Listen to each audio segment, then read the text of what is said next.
Меѓународниот суд на правдата пресуди дека Македонија цело време се однесувала одговорно и дека Грција незаконски го блокирала членството на Македонија во НАТО, истакна премиерот и лидер на ВМРО-ДПМН Никола Груевски при своето обраќање на 14-тата годишна конференција на Унијата на жени на ВМРО-ДПМН. Таа можеби некогаш е бавна, но секогаш стигнува.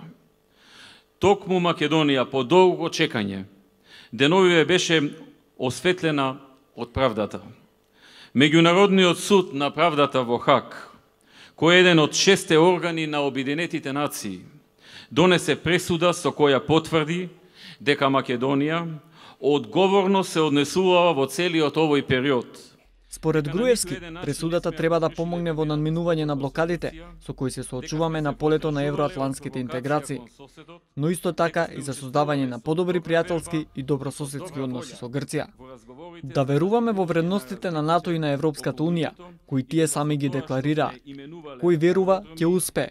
Ние веруваме во евроатлантските и во европските вредности. Земјите членки на НАТО и на Европската Унија се членки на Обединетите нации, а со тоа и основачи на Меѓународниот суд на правдата.